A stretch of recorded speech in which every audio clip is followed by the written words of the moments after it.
Tout de suite, c'est les infos.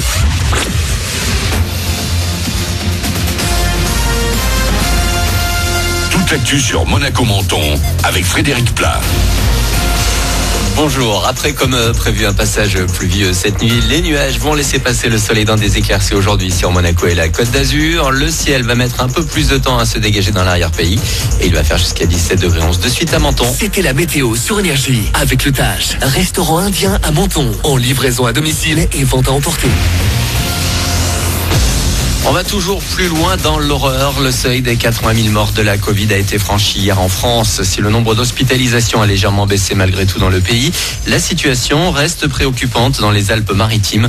Le taux d'occupation en réanimation est proche de 95%. À Monaco, 30 nouveaux cas ont été diagnostiqués hier et une nouvelle classe a été fermée préventivement.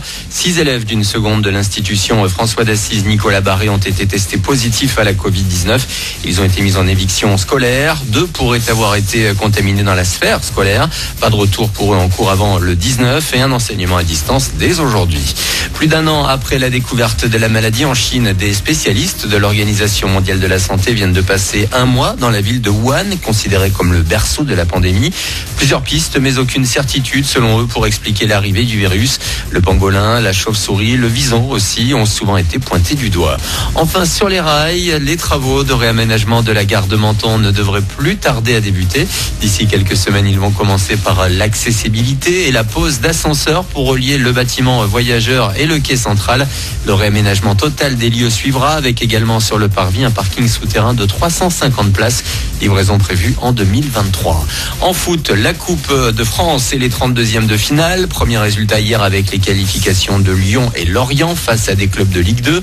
Valenciennes a créé l'exploit en allant battre Reims 4-3. Cet après-midi, Monaco sera également face à une équipe de Ligue 2 Grenoble. Le GF38 invaincu à domicile cette saison.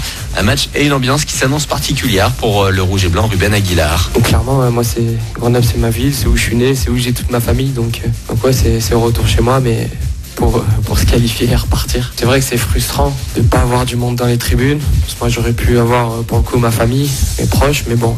C'est comme ça, on peut y aller, on peut jouer, on peut faire un gros match, c'est ça le plus important. La Coupe de France, c'est une compétition fabuleuse, donc si on peut aller le plus loin possible, on ira le plus loin possible. C'est ça l'objectif, il n'y a pas de match aller-retour, donc il faut gagner absolument et voilà. 14h45, le coup d'envoi de ce match. La SM va aller chercher la victoire et tant qu'à faire, pourquoi pas aussi une 8e d'affilée. On suivra également cet après-midi Marseille à Auxerre. Paris se déplace à Caen ce soir, tout comme Lille à Dijon. Puis un dernier mot de sport avec Yarrow Yacht Club, le coup d'envoi princier du tournoi Monaco Sevens. Cette compétition internationale de rugby à 7 prévue en juin offrira 3 places qualificatives pour les JO de Tokyo à des équipes internationales. Pour l'occasion, le prince Albert II et la princesse Charlène se sont pris au jeu à l'échange de ballons hier. Voilà pour vos infos. Il est 8h05. Bon début de journée à vous, bon réveil avec Manu dans le 6-10.